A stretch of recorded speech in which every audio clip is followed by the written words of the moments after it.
Hello everyone, आशा करता हूँ आप सभी लोग स्वस्थ और हष्ट-पुष्ट होंगे। अपने साथ साथ अपने परिवार वालों का भी ख्याल काफ़ी अच्छे से रख रहे होंगे। मेरा नाम विवेक कुमार है। मैं आप सभी का पीएससी जर्नी फैमिली में स्वागत करता हूँ। आज है 28 मार्च और आज का द हिंदू एनालिसिस स्टार्ट करने के पहले देखिए कितनी शानदार बात यहाँ पे कही जा रही है।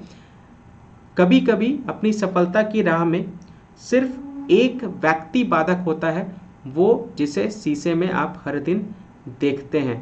तो यहाँ पे आप देख सकते हैं कितनी बड़ी बात कही जा रही है कि अगर आपके रास्ते में कोई बाधाएं आ रही है तो उसकी बाधाएं का रीज़न जो है वो आप खुद हैं।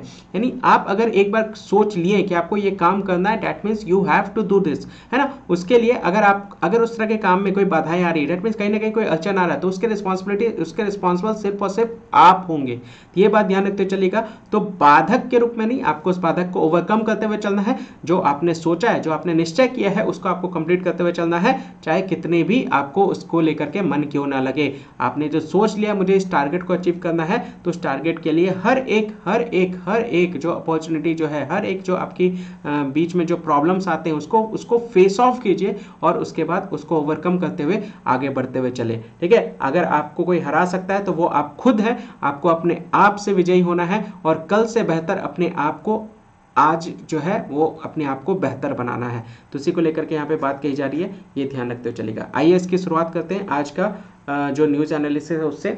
यहाँ पे आप देख सकते हैं आरबीआई गवर्नर शक्तिकांत दास के द्वारा इनॉग्रेट किया जा रहा है। क्या इनॉग्रेट किया जा रहा है? Reserve bank innovation hub, RBIH। ठीक है, और इसका इनॉग्रेशन कहाँ पे हो रहा है? बेंगलोर में हो रहा है। तो आरबीआई गवर्नर शक्तिकांत दास ने बेंगलोर में रिजर्व बैंक इनोवेशन मतलब क्या होता है? नई चीजें, रिसर्च एंड डेवलपमेंट की बात यहाँ पे कही जा रही है।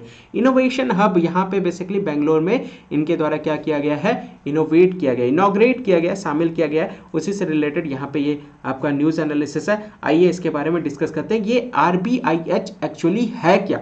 ठीक है, तो इसके बारे में सबसे पहले हम लोग बात करते हैं। तो यहाँ पे भी देखिए ये बेसिकली क्या है, यहाँ पे आप देख सकते हैं इनिशियल कैपिटल कॉन्ट्रीब्यूशंस की बात यहाँ पे कही जा रही है। कितने रुपए की बात कही जा रही है? तो 100 करोड़ की बात कही जा रही है। ठीक है, किस तरह से इसको इनकरेज करने को लेकर के कि किस तरह से हम नर्चर कर सकते हैं फाइनेंशियल इनोवेशंस को। तो यहाँ पे आप देख सकते हैं गवर्नर शक्तिकांत दास ने बेंगलोर में रिजर्व बैंक इनोवेशन हब का उद्घाटन किया है, जिसकी स्थापना वित्तीय नवाचार को प्रोत्साहित और पोषित करने के लिए, वित्तीय नवाचार को, फाइनेंशियल इनोवेशन को प्रोत्साहित और पोषित करने के लिए 100 करोड़ रुपए के प्रारंभिक पूंजी योगदान के साथ इसकी यहाँ पे इनिशिएट की गई है, इसकी उद्घाटन की गई है। ये बात ध्यान रखते हुए चलेगा। रिजर्व बैंक इनोवेशन हब ये क्या है? एक इंडिपेंडेंट बोर्ड है, ये ध्यान रखिएगा, ये एक स्वतंत्र बोर्ड है। ये बात ध्यान रखते हुए चलेगा। क्या है? RBIH। ये इसके चेयरपर्सन कौन है? ये बहुत इंपॉर्टेंट है, प्रीलिम्स के पॉइंट ऑफ व्यू से आपके एग्जाम में पूछा जा सकता है कि RBIH का जो अभी उद्घाटन किया गया है उसके चेयरपर्सन, उसके अध्यक्ष किसको बनाया गया? तो यहाँ पे आप देख सकते हैं सेनापति गोपाल कृष्णन को उसके अध्यक्ष के रूप में यहाँ पे नियुक्त किया गया है। सदस्यों के रूप में उद्योग और शिक्षा जगत के अन्य प्रतिष्ठित व्यक्ति भी आपको यहाँ पे देखने को मिलेगा। इसके सदस्य के रूप में यहाँ पे शामिल है आपके उद्योग के बहुत ही इंपॉर्टेंट पर्सनालिटी वगैरह भी, एकेडमिया के भी आपको यहाँ पे देखने को मिलेगा। ठीक है, ये यहाँ पे RBI के द्वारा इसको सेटअप क्यों किया गया? इसको सेटअप यहाँ पे इसलिए किया गया क्योंकि ये एक तरह से क्या है, 8 कंपनी का सेक्शन है। जो कंपनी एक्ट 2013 के तहत जो पूंजी को कॉन्ट्रीब्यूशंस करने की बात की जा रही है, शुरुआती पूंजी को कॉन्ट्रीब्यूशन करने की बात की जा रही है, 100 करोड़ रुपए के प्रारंभिक पूंजी को योगदान के साथ इसका यहाँ पे कंपनी अधिनियम 2013 के तहत एक धारा 8 कंपनी है ये RBIH। ये एक इंडिपेंडेंट बोर्ड है, ये बात ध्यान रखिएगा, जिसके अध्यक्ष कौन है? सेनापति गोपाल कृष्णन। ठीक है, यहाँ पे इसको इनकरेज करने की बात कही जा रही है, नर्चर करने की बात कही जा रही है, प्रोत्साहित करने की बात कही जा रही है, पोषित करने की बात कही जा रही है इस फाइनेंशियल इनोवेशंस को, और सस्टेनेबल मैनर्स में इसको एक तरह से सेटअप किया जाने की बात यहाँ पे कही जा रही है। एक संस्थागत ढांचे के माध्यम से वित्तीय नवाचारों को एक स्थायी तरीके से प्रोत्साहित और पोषित करने को लेकर के इस बोर्ड का गठन किया गया है।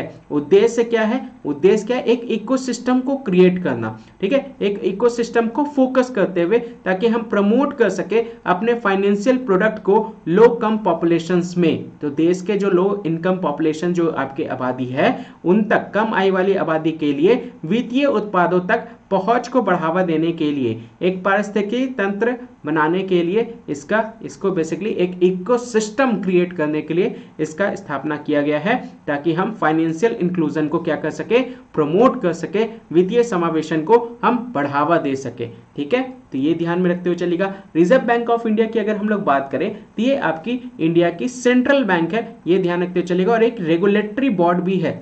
और ये जितने भी इशू होते हैं इंडियन रूपी से रिलेटेड, सप्लाई को लेकर के, रेगुलेशन से रिलेटेड, बैंकिंग सिस्टम को लेकर के, तो यही रिस्पॉन्सिबल होती है, ये ध्यान रखते हुए चलेगा।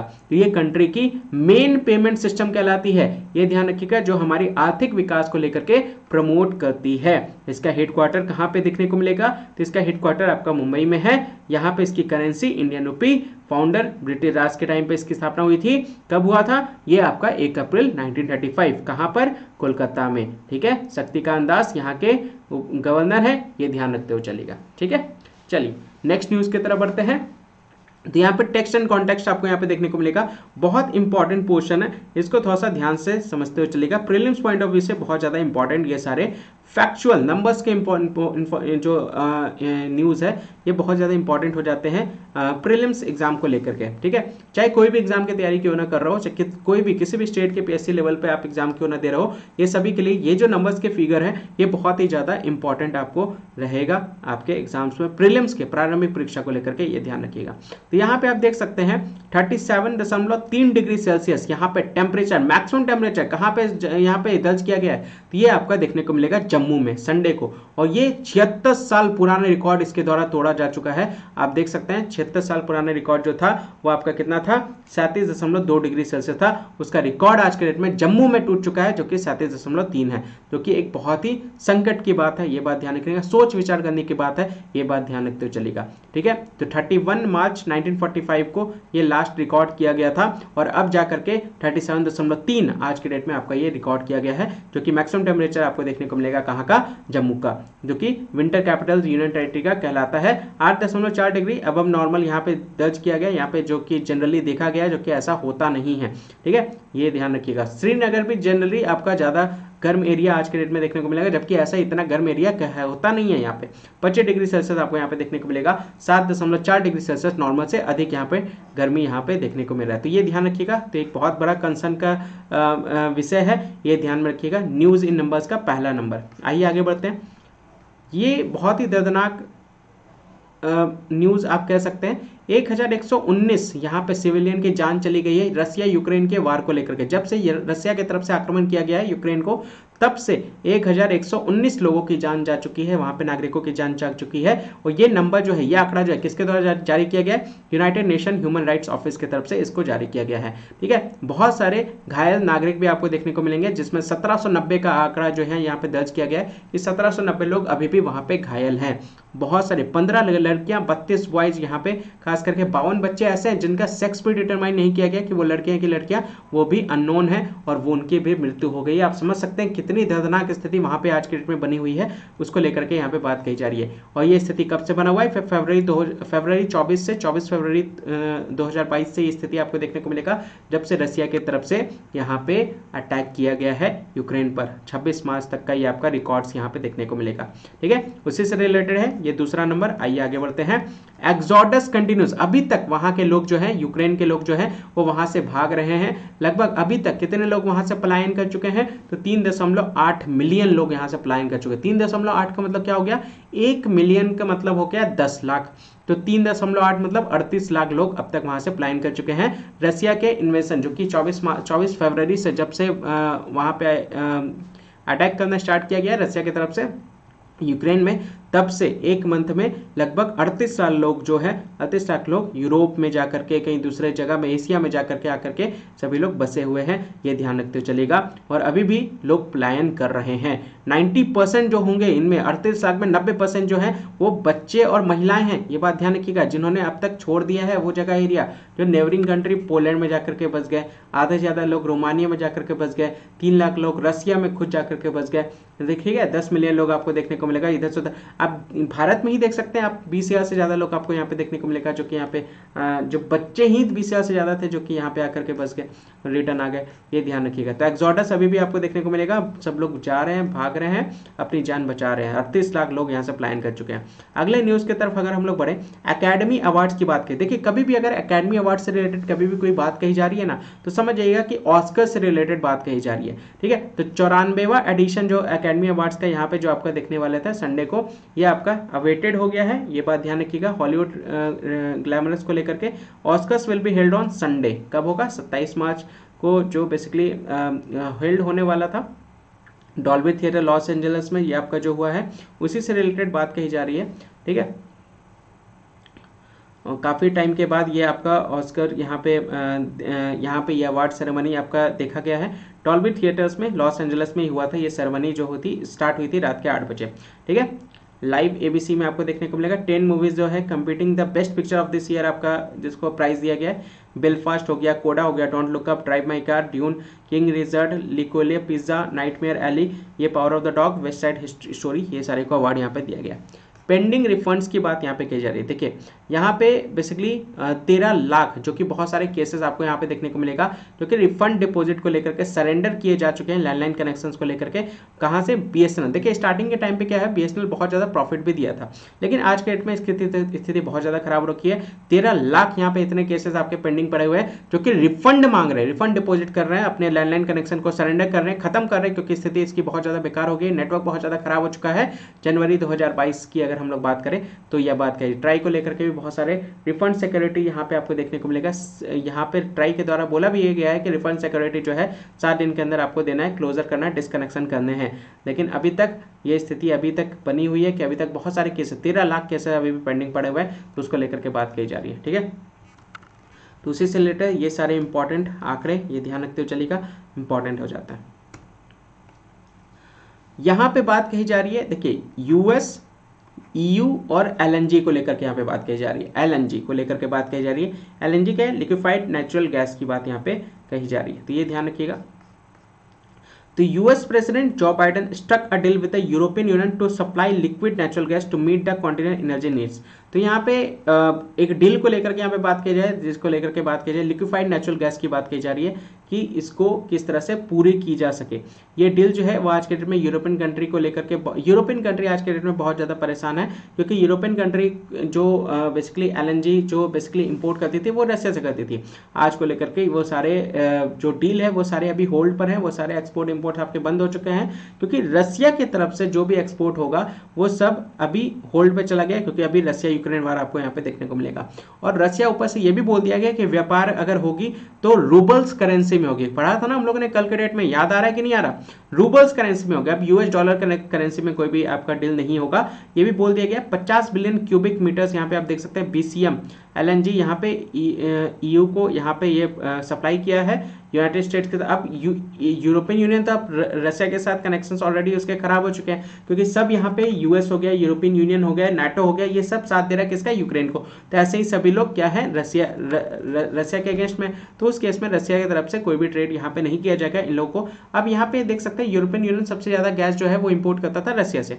अब यहाँ पे अब रशिया से तो इंपोर्ट, रशिया ने इंपोर्ट करने से मना कर दिया, तो अब ये LNG जो है वो यूएस क्यों करेगा यूरोप को, ये उसी को लेकर के यहाँ पे बात की जा रही है। यूरोपियन नेशन डिपेंडेंट जब था इस लेवल पे, तो आज के डेट में अब LNG आपका रशिया से अब मिल नहीं रहा यूरोपियन यूनियन को, तो अब यहाँ पे यूएस की तरफ से इसको एक्सपोर्ट किया जा रहा है LNG को यूरोपियन यूनियन को, ये ध्यान रखते हुए चलेगा। ठीक है, तो यहाँ पे आप देख सकते हैं तो 50 BCM अंटिल 2030 तक यूएस की तरफ से इसको क्या किया जाएगा? एक्सपोर्ट किया जाएगा। उसी से रिलेटेड देखिए पहले क्या था, पहले नॉर्ड स्ट्रीम आपको यहाँ पे देखने को मिलेगा। नॉर्ड स्ट्रीम आप यहाँ पे देख सकते हैं पाइपलाइन प्रोजेक्ट जो अभी आपका अपकमिंग था। 2 पाइपलाइन प्रोजेक्ट की बात करें, देखिए रिसेंट में क्या था कि यूएस की तरफ से अभी स्टॉप कर दिया गया था नॉर्ड स्ट्रीम को लेकर के। नॉर्ड स्ट्रीम आपका पाइपलाइन है जो कि यहाँ पे आप देख सकते हैं, ये देखिए ये पाइपलाइन आपको देखने को मिलेगा। ये पाइपलाइन आप देख सकते हैं रशिया से ये पाइपलाइन के थ्रू, नॉर्थ स्ट्रीम पाइपलाइन के थ्रू जो LNG गैस था वो आता था कहाँ पे? यूरोप में आता था, और यहाँ से फिर ये क्या होता था? डिस्ट्रीब्यूट होता था। लेकिन अब वही चीज़ है, अब यहाँ पे रशिया यूक्रेन वार को लेकर के ये अभी फिलहाल होल्ड पे चला गया। यहाँ पे कोई भी कंस्ट्रक्शन नहीं हो रहा है, ये सारे कंस्ट्रक्शन अभी बंद कर दिए गए हैं, ये सारे पाइपलाइन बंद कर दिए गए हैं। तो उसी को लेकर के यहाँ पे आप देख सकते हैं, तो रशिया अटैक जब से यूक्रेन किया है तब से ये नॉर्थ स्ट्रीम का जो आपका प्रोजेक्ट है वो अभी फिलहाल होल्ड पे चला गया है। तो यूएस की तरफ से ही बोल दिया है कि ये इसको नॉर्थ स्ट्रीम को स्टॉप कर देगा अगर रसिया अटैक करेगा यूक्रेन के ऊपर। तो Germany seemed reluctant initially to impose sanction on Nord Stream. European country के द्वारा, जो कि जिसको लीड कर रहा है जर्मनी, उन्होंने भी क्या किया है, सैंक्शन लगा दिया नॉर्थ स्ट्रीम पर, क्योंकि इसकी इंपॉर्टेंस जो थी वो आपकी अब वो वैसी नहीं रही जैसा आपका महत्व देखा गया था स्टार्टिंग में। तो हालांकि अब ये कहा गया कि प्रतिबंध तालिका से बाहर नहीं है, तो ये उसको लेकर के यहाँ पे बात की जा रही है। नॉर्थ स्ट्रीम जो है लॉन्गेस्ट सबसी पाइपलाइन आपको देखने को मिलेगा, जो एक्सपोर्ट करता था गैस पाइपलाइन को कहाँ से, बाल्टिक सी के अंदर में, carrying gas from Russia to Europe. Russia से यूरोप ये गैस आपके क्या होते थे, एक्सपोर्ट होते थे, उसी को लेकर के बात की जा रही है। तो यूनाइटेड स्टेट्स आपको यहाँ पे देखने को मिलेगा ये एलएनजी सप्लाई कर रहा है 50 बीसीएम का यूरोपियन यूनियन को। कब तक ये सप्लाई करता चलेगा, 2030 तक आपका ये सप्लाई करता हुआ चलेगा। तो ये जो यूरोप का जो डिपेंडेंसी था किसके ऊपर, रसिया के ऊपर, वो अब थोड़ा सा रिडक्शन होगा, रिड्यूस होगा, क्योंकि अब यहाँ पे उसको मदद करने के लिए यूनाइटेड स्टेट्स सामने आ गया है। ठीक है, तो एनर्जी जो एक्सपोर्ट रसिया करता था यूरोप के ऊपर, अब वैसा नहीं आपको देखने को मिलेगा, ताकि क्रेमलिन्स इन्फ्लुएंस जो यूरोप पर था उसका यहाँ पे असर यहाँ पे न्यूट्रलाइज किया जा सके। तो अमेरिका यहाँ पे साथ दे रहा है यूरोपियन यूनियन को एलएनजी सप्लाई को लेकर के, ये ध्यान रखिएगा।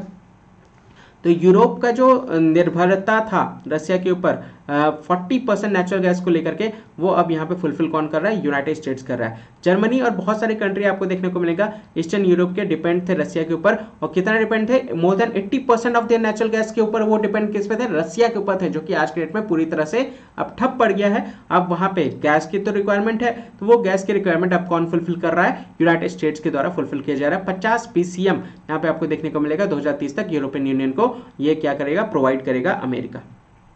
ठीक है, एनर्जी क्राइसिस को लेकर के ईयू जो है वो कॉम्प्रोमाइज कर रहा है अपने बहुत सारे क्लाइमेट चेंज गोल्स को। जैसे लास्ट मंथ आपका न्यूक्लियर एनर्जी को डिक्लेयर किया गया था, तो वो अब ग्रीन सोर्स ऑफ एनर्जी में अब कन्वर्ट करेगा, ये यहाँ पे देखने को मिलेगा। तो यहाँ आप देख सकते हैं, यहाँ नॉर्थ स्ट्रीम की बात करें तो नॉर्थ स्ट्रीम जो है वो किससे फायदा मिलता है, नॉर्थ स्ट्रीम को फायदा किससे मिल रहा था। तो यहाँ पे आप देख सकते हैं नॉर्थ स्ट्रीम से जो basically exclusive economic zone of several countries जिसमें कनेक्टेड थे, तो रसिया हो गया, फिनलैंड हो गया, स्वीडन हो गया, डेनमार्क हो गया, जर्मनी हो गया, और कुछ टेरिटरीज आपको देखने को मिलेगा रसिया का, डेनमार्क का, जर्मनी का, जहां से इसको नॉर्थ स्ट्रीम के थ्रू इन देशों को फायदा मिल रहा था। यहाँ तक गैस पाइपलाइन पहुंच पा रही थी। जर्मनी में जब पाइपलाइन पहुंच जाती थी रसिया से, तो फिर ये ओपाल यानी बाल्टिक सी पाइपलाइन वहां से फिर ये डिस्ट्रीब्यूट होती थी, ओपाल और एनियल की तरफ से ये बाकी देशों में ये आपकी पहुंचाई जाती थी। तो यहाँ पे आप देख सकते हैं, यहाँ से ये गैस पाइपलाइन नॉर्थ स्ट्रीम के माध्यम से ये गैस पाइपलाइन बाल्टिक सी के अंदर से यहाँ पे पहुंच रहा था, कहाँ पे, जर्मनी में, और जर्मनी से फिर ये एनईएल यहाँ पे आप देख सकते हैं एनईएल नॉर्थ यूरोपियन पाइपलाइन में फिर आपका ट्रांसफर होता था यहाँ से, और फिर यहाँ से ओपीएएल यानी बाकी देशों में बाल्टिक सी पाइपलाइन में भी ये आपका गैस ट्रांसफर होता था। यहाँ पे आप गल्फ ऑफ फिनलैंड देख सकते हैं, फिनलैंड देखने को मिलेगा, स्वीडन, ये बाल्टिक सी है, ये ध्यान रखिएगा, लाटविया, लिथुनिया, पोलैंड, बेलारूस, ये आपको यहाँ पे देखने को मिलेगा। ठीक है, उसी से रिलेटेड है। नेक्स्ट न्यूज की तरफ बात करते हैं, तो ये ओवरसीज सिटीजन की बात करती है। देखिए एनआरआई क्या होते हैं, एनआरआई वो होते हैं जो भारत के नागरिक हैं, जो बाहर में फॉरेन में जाकर के कम 6 महीने से ज़्यादा जो रह गए और वो अभी तक भारत नहीं आए, तो वो एनआरआई कैटेगरी के अंदर में आते हैं। ठीक है, एनआरआई कैटेगरी के अंदर में आते हैं। ठीक है, नॉन रेसिडेंशियल इंडियन की बात यहाँ पे कही जा रही है, तो उन्हीं को लेकर के यहाँ पे बात कही जा रही है कि अब जब वोटिंग होगा, तो क्या वोटिंग होगा तो वो लोग हिस्सा ले पाएंगे, बिल्कुल हिस्सा ले पाएंगे, क्योंकि अभी रिसेंट में आपका एक एक्ट को यहाँ पे पास किया गया था जिसका नाम था representation of the people amendment act 2010। इसमें एनआरआई जो अब्रॉड में 6 महीने से ज़्यादा रह रहे हैं वो भी अब वोट दे सकेंगे, और only in person at the polling station. देखिए जो पर्सन जो 6 महीने से ज़्यादा फॉरेन में जाकर रह रहे हैं, भारत अभी तक लौटे नहीं है, तो वो भी अगर वोट देना चाहे तो वोट दे सकते हैं, लेकिन उसके लिए जहाँ पे जिस बूथ में उनका नामांकन है उसी बूथ में जाकर के उनको वोट देना पड़ेगा, उसको लेकर के बात की जाए तो ये बहुत लो प्रोपोर्शन आपको देखने को मिलेगा। ओवरसीज सिटीजन, देखिए ओवरसीज सिटीजन कौन होते हैं, जो बाहर के नागरिक होते हैं, फॉरेनर होते हैं, जो भारत में आकर के बसे होते हैं। ठीक है, वो ओवरसीज सिटीजन होता है। और एनआरआई कौन होते हैं, जो भारत के नागरिक होते हैं और 6 महीने से ज्यादा जो फॉरेन में जाकर के बसे होते हैं, वो एनआरआई कहलाते हैं। ठीक है, तो ये बात ध्यान रखते चलिएगा। तो ओवरसीज सेक्टर में भी लो प्रोपोर्शन आपको यहाँ पे देखने को मिलेगा। जो वोट डालने को लेकर के बात कही जा रही है, वो भी अब वोट डालने के लिए अपने आप को पंजीकृत करा रहे हैं और उसमें भी वोट देने को लेकर के वो टर्न अप हो चुके हैं। ठीक है, तो यहाँ पे पोलिंग बूथ को लेकर के ये भी बात कही जा रही है कि वो वोट जो देंगे वो उसी बूथ में देंगे जहाँ पे उनका नामांकन है, ये ध्यान रखिएगा। तो अभी एक कंडक्ट ऑफ इलेक्शन रूल्स आया था 1961 का, जिसको अमेंड किया गया था 2016 में। वो अलाउ करता है सर्विस वोटर को कि आप electronically transmitted postal ballot system से भी आप वोट डाल डाल सकते हैं। इस सिस्टम के तहत क्या बोला जा रहा है, ये पोस्टल बैलेट जो है वो इलेक्ट्रिकली आपको भेज दिया जाएगा। वहां पे आपको सर्विस वोटर्स के थ्रू रजिस्टर्ड करना पड़ेगा और सर्विस वोटर के बाद रजिस्टर करने के बाद आप अपने बैलेट को वापस से वाया मेल के थ्रू भेज सकते हैं और आप वहां से भी क्या कर सकते हैं, वोट डाल सकते हैं जहां पे आप आज के डेट में रह रहे हैं। तो ये बात नहीं है कि आप यहां से फॉरेन जाकर के रहे 6 महीने से ज्यादा हो गया और तभी चुनाव आ गए तो आप वोट नहीं दे पाएंगे। तो यहाँ पे आप देख सकते हैं कंडक्ट ऑफ इलेक्शन रूल्स 1961 को अमेंडमेंट करने के बाद 2016 में ये नियम आपको देखने को मिलेगा कि जो एनआरआई लोग हैं वो भी अपना वोट डाल सकते हैं। ये बात ध्यान रखते चलेगा, उसी से रिलेटेड यहाँ पे ये आपका प्रोवाइड किया जा रहा है। अगला यहाँ पे आपको देखने को मिलेगा नो ट्रस्ट वोट को लेकर के यहाँ पे बात कही जा रही है। इमरान खान अपोजिशन के साथ कोई भी डील नहीं करेंगे, तो ये उसी से रिलेटेड यहाँ पे न्यूज़ है, ये ध्यान रखते चलेगा। तो यहाँ पे संडे को इनके द्वारा नो रिच डील जो है अपोजिशन लीडर्स को लेकर के यहाँ पे no confidence motion vote against him parliament के थ्रू जो इनको यहाँ पे कोलैप्स हो गया है, जो नो कॉन्फिडेंस वोट था, जिसके तहत अब ये अपोजिशन के साथ कोई भी डील नहीं करेंगे। उसी से रिलेटेड ये आपका न्यूज़ है, ठीक है, ये ध्यान रखिएगा। अभी रशिया के फॉरेन मिनिस्टर जो है वो दिल्ली आने वाले हैं, ये बात ध्यान रखिएगा। इसी वीक ये प्लान कर रहे हैं। कौन है, सर्जी लेवरॉव, ये विजिट करेंगे इस सप्ताह ऑफिशियल मीटिंग के तौर पर। As the war in Ukraine completes 1 month, तो 1 महीना हो गया है यूक्रेन के साथ युद्ध लड़ते हुए, तो वो लगभग 1 महीना हो गया है, तो उसी को लेकर के ये विजिट करने वाले हैं न्यू दिल्ली में, ये ध्यान रखिएगा। इसी सप्ताह ये विजिट करेंगे और ये ऑफिशियली तौर पे ये विजिट करने आ रहे हैं। और ये बेसिकली प्रेसिडेंट व्लादिमीर पुतिन के द्वारा जो डिक्लेयर किया गया था नेबरिंग कंट्री को लेकर के, वार को लेकर के, उसी को लेकर के यहाँ पे बात की जाएगी। और जो सैंक्शंस लगा हुआ है उन सैंक्शंस को लेकर के शिफ्ट करने को लेकर के ये भी बात कही जाएगी, जो बेसिकली इंडिया के तरफ से आपको जो देखने को मिलेगा कि इंडिया के साथ ये अपना क्या किस तरह से अपने समझौते को किस तरह से और स्ट्रॉन्ग करेंगे, जो इशूज है उसको किस तरह से रिजॉल्व किया जाएगा, जिस इशू से आज के डेट में रशिया जूझ रहा है, और रशिया के साथ क्या क्या डील में भारत जो है वो आपका हिस्सा ले सकता है, किस तरह से बाकी की डील जो होगी, किस तरह से यहाँ पे रशिया के ऑयल जो लेकर के पेमेंट मैकेनिज्म क्या होंगे, क्योंकि जो भी अब व्यापार होगा वो आपका इंडिया रशिया के साथ बहुत ही ज्यादा बेहतरीन होने वाला है आने के टाइम में। क्योंकि हम ही लोग ने क्या किया था, हम लोग ने S-400 मिसाइल भी यहीं से लिया है, AK-203 असॉल्ट राइफल भी हुए, क्योंकि अब जो भी आपका ट्रेड होगा वो US डॉलर में अब नहीं होगा, है ना, अब किस में होगा, अब रूबल्स में होगा। तो उसी को लेकर के पेमेंट क्लियरेंस को लेकर के ये सारे जो सैंक्शंस अभी फिलहाल अगेंस्ट रशियन बैंक के लगे हुए हैं, उन सभी बातों को यहाँ पे बात करते हुए, जैसे स्विफ्ट वगैरह को लेकर के, स्विफ्ट की तरफ से ये सारे सैंक्शन लगाए गए हैं, तो उसको उससे बाहर आकर के किस तरह से सारे ट्रेड्स को यहाँ पे किया जाएगा, ये यहाँ पे लेवरोव के विजिट के दौरान ये सारी चीजें पे फोकस किया जाएगा, ठीक है। तो ये उसी से रिलेटेड न्यूज़ है। अभी आते हैं तो इसके बाद क्या विजिट में बात होती है, उसी से रिलेटेड बात करेंगे। किस तरह से ऑयल परचेज करना है, पेमेंट कैसे करना है, किस तरह से डिफेंस सप्लाई जो आपके बचे हुए हैं, जैसे S-400 A-203 असॉल्ट राइफल, जो कि ये डील हो चुका है, अब ये लोग तो US डॉलर में आप पेमेंट नहीं लेंगे, तो कैसे ये पेमेंट वाला सिस्टम होगा, उसी को लेकर के ये विजिट करने वाले हैं। अब जब विजिट करेंगे तो बाकी सारी चीज़ें क्लैरिटी होते हुए चलेगी, तो ये ध्यान रखिएगा। बस इतना जानिए। अभी फॉरेन मिनिस्टर भारत दिल्ली आ रहे हैं, इसी सप्ताह आ रहे हैं, ये ध्यान रखिएगा। यहाँ पे unions to start 48 hour Bharat bandh today, Bharat बंद को लेकर के यूनियन की तरफ से यहाँ पे आपको यहाँ पे भारत बंद को लेकर के यहाँ पे किया जा रहा है, स्टार्ट किया गया 48 घंटे के लिए। यहाँ पे टेलीकॉम सेक्टर, बैंकिंग सेक्टर सब यहाँ पे धरना दे रहे हैं।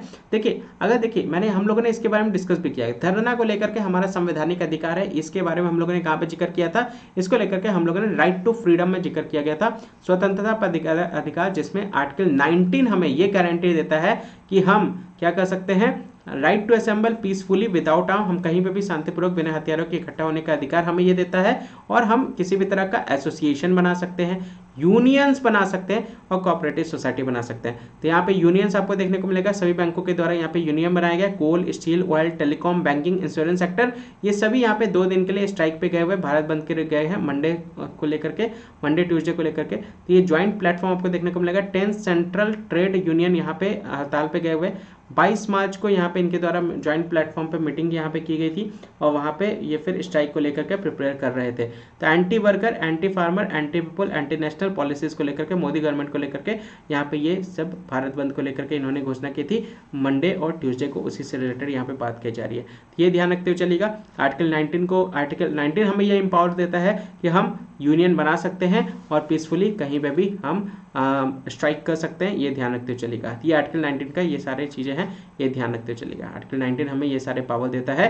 स्वतंत्रता अधिकार जो हमारे संविधान के मौलिक अधिकार में, कहाँ पे इसके बारे में जिक्र किया गया है, तो संविधान के मौलिक अधिकार में भाग 3 में इसके बारे में जिक्र आपको देखने को मिलेगा।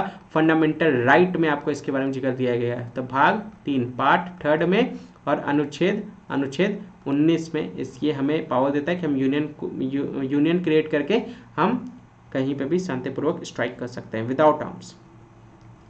अगला यहाँ पे आपको देखने को मिलेगा केरला नर्सरीज बाउंस बैक और नॉर्थ ईस्ट। देखिए सबसे ज्यादा रबर का जो यहाँ पे एक्सपोर्ट हो रहा है ना, उत्पादन जो हो रहा है वो सबसे ज्यादा कहाँ पे आपको देखने को मिलेगा, केरल में देखने को मिलेगा। तो ये ध्यान रखते हुए चलेगा। तो यहाँ पे केरल को लेकर के यहाँ पे डेवलप किया गया है रबर प्रोडक्शन को लेकर के, रबर प्लांटेशन को लेकर के। यहाँ पे 2 लाख हेक्टेयर में पूरी तरह से रबर का उत्पादन हो रहा है। नॉर्थ ईस्ट स्टेट्स को यहाँ पे सप्लाई भी किया जा रहा है। तो 5 साल स्टार्टिंग में 21-22 से यहाँ पे बहुत तेजी से इसका डिमांड भी बढ़ गया रबर नर्सरीज का, और यहाँ पे बहुत तेजी से रबर को यहाँ पे क्या किया जा रहा है, एक्सपोर्ट भी किया जा रहा है। तो 51 लाख रबर सैपलिंग आपको यहाँ पे देखने को मिलेगा नर्सरी में केरल के। तो यहाँ अगर हम लोग बात करें तो सबसे ज़्यादा जो है रबर का उत्पादन आपको जो देखने को मिलेगा वो आपका केरला ही है। केरला है। दूसरे नंबर पर अगर हम लोग बात करें तो ये तमिलनाडु है, और तीसरे नंबर पर बात करें तो कर्नाटका है। तो ये ध्यान रखते हुए चलेगा। ये टॉप 3 स्टेट्स आपको यहाँ पे देखने को मिलेगा जहाँ पे सबसे ज़्यादा रबर का उत्पादन होता है, और ये यहाँ से एक्सपोर्ट भी करते हुए चलते हैं। कितने यहाँ पे आपको कोटायम डिस्ट्रिक्ट में आपको ये चित्रण देखने को मिलेगा, और लगभग ये आपको देख सकते हैं 51 लाख रबर सैपलिंग यहाँ पे नर्सरीज में आपको देखने को मिलेंगे जो कि लगाए हुए हैं। ठीक है, अगला हम लोग बात करें स्पेस इकोनॉमी को लेकर के बात की जाए। 36,794 करोड़ को लेकर के ये वैल्यूड किया गया है स्पेस इकोनॉमी को लेकर के, जो कि एक जीडीपी का कितना है, जीडीपी का 0.23% आपको यहाँ पे देखने को मिलेगा। ठीक है, तो स्पेस इकोनॉमी को यहाँ पे जो वैल्यूज यहाँ पे दर्ज की गई है वो आपका कितना फिगर यहाँ पे डिनोट किया गया, 36,794 करोड़ यहाँ पे आपको देखने को मिलेगा, जो कि $5 बिलियन के बराबर होता है फाइनेंशियल ईयर 2021 की बात करें तो। ठीक है, इसकी साइज यहाँ पे स्लिप्ड ऑफ हुई है 0.26% को लेकर के 2011 के कंपेरिजन में बात करें तो 11-12 के कंपेरिजन में, और 0.19% आपको यहाँ पे देखने को मिलेगा 2020-21 में। तो ये आपको देखने को मिलेगा, ये आपका स्लिप्ड ऑफ हुआ है, ये ध्यान रखते हुए चलेगा, कम हुआ है, तो उसी से रिलेटेड है, ये ध्यान रखिएगा। GSAT-30 यहाँ पे लॉन्च किया गया कम्युनिकेशन सैटेलाइट, वो यहाँ दिखाया जा रहा है। India test fire 2 surface to air missile, 2 surface to air missile को यहाँ पे टेस्ट फायर किया गया है। कहाँ से, चांदीपुर कहाँ पे, उड़ीसा में आपको देखने को मिलेगा। उड़ीसा के तट पर चांदीपुर आपका स्थित है, वहीं से इसको basically surface to air missile को यहाँ पे टेस्ट फायर किया गया सक्सेसफुली, ये ध्यान रखते हुए चलेगा। और ये जो बेसिकली आपका टेस्ट फायर किया गया, ये टारगेट किसके द्वारा किया गया है, ये बेसिकली डेवलप किसके द्वारा किया गया, तो ये DRDO के द्वारा यहाँ पे इसको डेवलप किया गया, डिस्ट्रॉय किया गया, ये बात ध्यान रखिएगा। जो पूरी तरह से जो टारगेट था उसको कंप्लीटली टारगेट करके इंटरसेप्ट करके उसको डिस्ट्रॉय किया गया है, डायरेक्ट हिट किया गया बोथ द रेंजेस को, ये ध्यान रखिएगा, जो कि टारगेट निर्धारित किया गया था।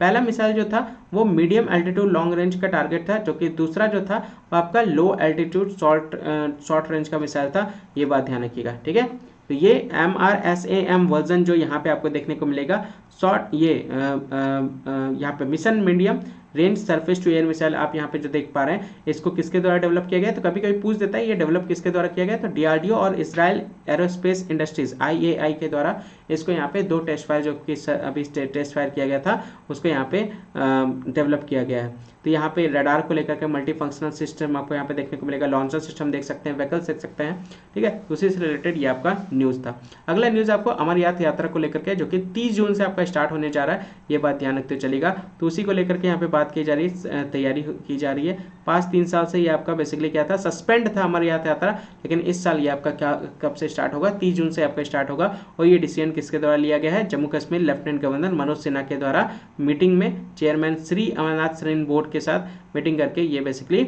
आपका डिसीजन लिया गया है। 43 दिन का होली पिलग्रिमेज यहाँ पे आपको देखने को मिलता है, 30 जून से स्टार्ट होगा। सभी कोविड-19 प्रोटोकॉल को यहाँ पे फॉलो किया जाएगा सभी जगहों पर, ये बात ध्यान रखते चलेगा, और रक्षाबंधन तक ये आपका रहेगा। ठीक है, डेप्थ डिस्कशन यहाँ पे किया गया इश्यूज को लेकर के, अपकमिंग यात्रा को लेकर के, और ये फाइनल डिस्कशन यहाँ पे रहा गया। और जब से 2019 में ये आपका आर्टिकल 370 आपका हटा है, तब से लेकर के उसके बाद से तो पैंडेमिक ही आ गया, और पैंडेमिक के आने के बाद अब तक ये आपका सस्पेंड था। अब इस साल ये आपका 30 जून से ये आपका यात्रा वापस से स्टार्ट होने जा रहा है। ठीक है, क्लियर।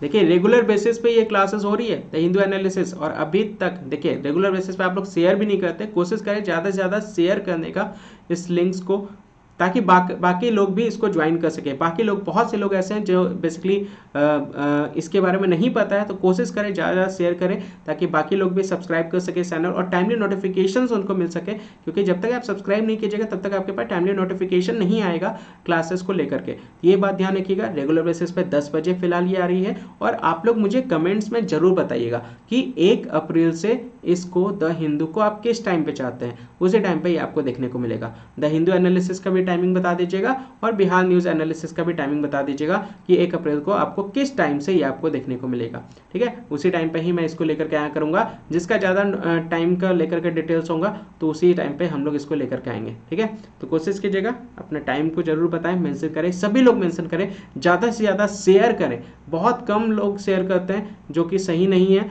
शेयर करें ज़्यादा ज़्यादा, बाकी लोग फ्री में सारी चीज़ें आपको मिल रही है। कोशिश करें सभी लोग ज़्यादा से ज़्यादा शेयर करें और सेशन को लाइक वगैरह भी करते हुए चलिएगा। ठीक है, लोकल फॉर ग्लोबल की बात यहाँ पे कही। अभी हम लोगों ने देखा कि हम लोगों ने निर्यात को $400 बिलियन पर टच कर दिया। ये बात ध्यान रखिएगा, ये टारगेट हम लोग जो अचीव कर पाए हैं। मन की बात में रेडियो में प्रधानमंत्री नरेंद्र मोदी जी के द्वारा बोला गया है कि हम लोग इस टारगेट को जो अचीव कर पाए हैं, ये इंडियन प्रोडक्ट्स जो हम लोग यहाँ पे अचीव कर पाए हैं, ये just for local for global, यानी लोकल जो आपका बेसिकली लोकल फॉर ग्लोबल जो ट्रेड था जो हमने फॉलो किया था। जैसे हम लोगों ने कवर किया था, याद होगा आपको, हुनर हाट में जो आपका हुनर हाट का जो थीम था वो क्या था? हुनर हाट का थीम था वोकल फॉर लोकल। तो यहाँ पे आपको देखने को मिलेगा ठीक उसी तरह से हम लोग जो है लोकल पे ज़्यादा ध्यान दिए हैं। फॉरेन गुड्स एंड प्रोडक्ट्स को हम लोगों ने उतना इंपॉर्टेंस नहीं दिया। सब मेड इन इंडिया प्रोडक्ट को यहाँ पे यूज़ कर रहे हैं और वही यहाँ पे इस टारगेट को अचीव करने में हमें मददगार हुआ है। ये इकोनॉमी जो हम लोग आज के डेट में ये अचीव कर पाए हैं, मैं ये भारत खुद के एकदम पे कैपेबिलिटी के ऊपर ये सारी चीज़ें यहाँ पे अचीव कर पाया है। यहाँ पे आइटम जो मेड इन इंडिया आइटम है उसको बहुत तेज़ी से यहाँ पे बढ़ावा दिया जा रहा है विश्व भर में। और नेशन यहाँ पे क्या कर रहा है, इसको बिग ड्रीम के रूप में यहाँ पे बिगर बनाना चाहता है और बड़ा बनाना चाहता है। जितना हमारी सोच सपना है उससे भी बड़ा हम लोग इसको बनाना चाहते हैं कि मेड इन इंडिया प्रोडक्ट जो है वो ग्लोबली आपका क्या हो, एक्सपोर्ट हो। ये ध्यान रखते चलेगा, उसी को लेकर के बात कही जा रही है। ठीक है, ये ध्यान रखते हुए चलेगा। आगे बढ़ते हैं। इंडिया और यूएई के बीच में ट्रेड को लेकर के आपका ट्रेड होने वाला है, बेसिकली 1 मई को होने वाला है। 6090 गुड्स यहाँ पे ड्यूटी फ्री होने की बात यहाँ पे कही जा रही है यूएई मार्केट में को लेकर के।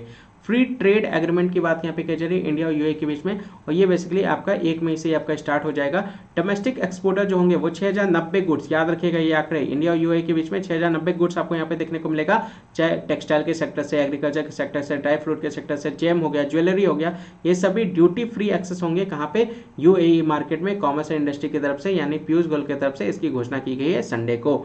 ये बात ध्यान रखते चलेगा। ठीक है, अभी हम लोग कितना कर रहे हैं? $26 बिलियन का हम लोग क्या कर रहे हैं? एक्सपोर्ट कर रहे हैं। कहाँ पे? यूएई में। यहाँ पे ध्यान रखिएगा 90% of them will get total tariff, जिसमें कस्टम ड्यूटी लगता है। ये बात ध्यान रखिएगा डे 1 में इटसेल्फ। बाकी 9.5% आपको देखने को मिलेगा, वो आगे जा करके ये आपका जीरो ड्यूटी पे ये आपका एक्सपोर्ट होता है दुबई एक्सपो में। ठीक है, तो ये ध्यान में रख सकते हैं। आगे बढ़ते हैं नेक्स्ट। यहाँ पे प्रमोद सावंत आपको देखने को मिलेगा, ये शपथ ग्रहण यहाँ पे ले रहे हैं गोवा सीएम के रूप में। स्टेज टू टेक, ये तैयार है पूरी तरह से। Modi Amit Shah expected at swearing in. Ramesh Tawadkar files nomination for speaker's position. तो doctor Shyama Prasad Mukherjee stadium in the Taleigao area of Goa has been spruced up to receive prime minister Narendra Modi, union home minister Amit Shah and other top leaders of the Bharatiya Janata party on Monday for Pramod Sawant swearing in as the chief minister of Goa. तो आज के दिन में यहाँ पे इनके द्वारा शपथ ग्रहण लिया जा रहा है, ये ध्यान रखते चलेगा। सावंत जो है यहाँ पे चार्ज ले रहे हैं गोवा के मुख्यमंत्री के रूप में दूसरी बार। ठीक है, अभी बताइए दूसरी बार किस राज्य में मुख्यमंत्री के रूप में यहाँ पे शपथ लिया गया है? उनका नाम बताना है, चलिए बताइएगा। आज ही हम लोग ने पढ़ा है, चलिए बताइएगा जरूर। ठीक है, चलिए आगे बढ़ते हैं नेक्स्ट। मुस्लिम वुमेन यहाँ पे हिस्ट्री यहाँ पे क्रिएट किया, इतिहास रच दिया उड़ीसा में, ये ध्यान रखते हुए चलेगा। इनका नाम है गुलमाखी टलावजी हबीब। यहाँ पे रिसेंट में इनके द्वारा सिविक बॉडी पोल्स यहाँ पे एक टर्निंग पॉइंट लेकर के आए, क्योंकि मिनॉरिटी कम्युनिटी उड़ीसा की जो है ये बेसिकली हिस्ट्री क्रिएट कर दी है वोटर्स के रूप में। Directly elected a women from the Muslim community as chairperson of urban local body for the first time. तो इतिहास इसने रच दिया है, इन्होंने रच दिया है। यहाँ पे बेसिकली आप देख सकते हैं चेयरपर्सन के रूप में नियुक्त होकर के अर्बन लोकल बॉडी का यूएलबी को लेकर के पहली बार, ये बात ध्यान रखिएगा, वुमेन के रूप में डायरेक्टली इलेक्ट हुई है और ये बेसिकली मुस्लिम कम्युनिटी से बिलोंग करती हैं। यहाँ पे आप देख सकते हैं 31 वर्ष की उम्र है इनकी और ये एक तरह से इंडिपेंडेंट कैंडिडेट है जिन्होंने ये इलेक्शन को जीता है। चेयरपर्सन के रूप में Bhadrak municipality by defeating Samitra Mishra, Biju Janata Dal candidate को 3256 वोट से यहाँ पे बेसिकली इन्होंने हराया है। तो ये बात ध्यान रखते चलेगा, उसी को लेकर के यहाँ पे बात की जाए। देखिए यहाँ पे इनके द्वारा क्या बोला गया, during my campaign I had not come across any reservation in the minds of voters towards a Muslim women candidate. इनके द्वारा साफ साफ बोला गया है कि अभियान के दौरान मैंने किसी को भी यहाँ पे रिजर्वेशंस को लेकर के कभी भी कोई भी बात नहीं देखने को मिली है, कोई भी मुस्लिम वुमेन कैंडिडेट को लेकर के। People treated me like their daughters, यहाँ पे लोगों के द्वारा मुझे एक बेटियों की तरह यहाँ पे ट्रीट किया जा रहा था, चाहे वो दूसरे कम्युनिटी से ही क्यों ना बिलोंग करते हो। ये मिसेस हबीब के द्वारा ये बात बोली जा रही है और बहुत जल्द वो शपथ लेंगी चेयरपर्सन ऑफ म्यूनिसिपैलिटी के रूप में, ये बात ध्यान रखिएगा। ठीक है, मुस्लिम कम्युनिटी की अगर बात करें तो उड़ीसा में सिर्फ 3% पॉपुलेशन आपको मुस्लिम कम्युनिटी का देखने को मिलेगा। बहुत ही लिटिल यहाँ पर रिप्रेजेंटेशन है इस कम्युनिटी का स्टेट पॉलिटिक्स में, ये ध्यान रखते चलेगा। ठीक है, बहुत जल्दी ये शपथ ग्रहण लेंगे, उसी को लेकर के बात की जा रही है। पीवीआर आइनॉक्स की अगर हम लोग बात करें तो ये दोनों मर्ज होने के लिए रेडी हैं। यहाँ पे आप देख सकते हैं पीवीआर लिमिटेड और आइनॉक्स लीजर लिमिटेड यहाँ पे संडे को अनाउंस किया है मर्ज करने को लेकर के, दोनों एक दूसरे के साथ लार्जर मल्टीप्लिकेशन चेन आपको देखने को मिलेगा। ये नेटवर्क 1500 स्क्रीन से ज्यादा का है ये दोनों का, ये ध्यान रखिएगा। और ये अब मर्ज करने को लेकर के यहाँ पे इनके द्वारा घोषणा कर दी गई है। Combined entity will be named PVR INOX limited. Combined होने के बाद इसका नाम क्या हो जाएगा, पीवीआर आइनॉक्स हो जाएगा। ये बात ध्यान रखिएगा। शेयर स्वैप रेशियो होंगे 3 shares of PVR for every 10 shares of INOX होंगे। तो हर 10 में से 3 शेयर आपका किसका होगा, पीवीआर का होगा। ये दोनों मर्ज करने के बाद ये डिसीजन रहा है, पीटीआई के द्वारा इसकी घोषणा यहाँ पे की गई है। क्लियर हो रहा है हिंदी मीडियम सभी को? समझते हुए चलिए, बहुत अच्छे सारे न्यूज़ को समझते हुए चलिए, बहुत अच्छे से क्लैरिटी होगी। जिस तरह से बिहार न्यूज़ इंग्लिश मीडियम के लिए थोड़ा सा वो एडजस्ट कर पा रहे हैं, ठीक उसी तरह से आप लोग भी द हिंदू का एडजस्ट करें, बहुत अच्छे समझने का कोशिश करें, क्लियरिटी हो जाएगी। ठीक है, चलिए ये कुछ होमवर्क है आपका और आप लोग होमवर्क नहीं कर रहे हैं, सिर्फ 3-4 लोग आंसर करते हैं, बाकी लोग क्या हो गया, कल भी मैंने बहुत 5 क्वेश्चन दिए थे, आप लोगों ने उसका आंसर नहीं किया। तो आंसर्स करें, देखिए आंसर्स करेंगे, मुझे भी हिम्मत मिलेगी, मोटिवेशन मिलेगा और इस तरह से क्वेश्चंस आपके सामने रखने का। लेकिन आप लोग कोशिश तो करें, इनिशिएट तो करें।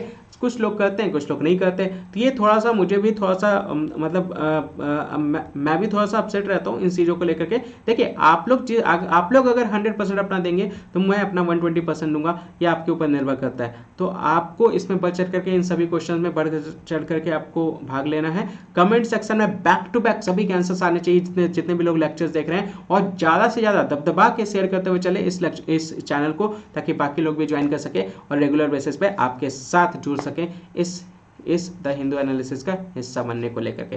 ठीक है, तो आई होप वीडियो आपको पसंद आया होगा। वीडियो को लाइक जरूर कर दीजिएगा, इनकेस नहीं पसंद आया तो डिसलाइक कर दीजिएगा, और सजेशन जरूर बताइएगा कि क्या नहीं आपको इसमें कवर हुआ या क्या नहीं आपको नहीं क्लियरिटी हुई। जो भी डाउट्स होंगे वो जरूर अपने कमेंट सेक्शन में, या फिर आप मुझे मेल भी कर सकते हैं अपने डाउट्स को, यहाँ पे आपको मैं क्लियरिटी कर दूंगा, आपके डाउट्स को क्लियर कर दूंगा। अगर आपने टेलीग्राम चैनल नहीं ज्वाइन किया है तो टेलीग्राम चैनल का लिंक आपको डिस्क्रिप्शन में आपको मिल जाएगा, आप वहाँ से भी टेलीग्राम चैनल को ज्वाइन कर सकते हैं। सब्सक्राइब जिन्होंने नहीं किया है सब्सक्राइब कर लीजिएगा, बेल आइकन पर क्लिक कर लीजिएगा, और वीडियो को प्लीज़ यार लाइक और शेयर भी जरूर कर दें, ताकि बाकी लोग भी ये कवर कर सकें रेगुलर बेसिस पे न्यूज़ एनालिसिस। ठीक है, तो आज के लिए बस इतना ही। जय हिंद, जय Bharat, thank you so much.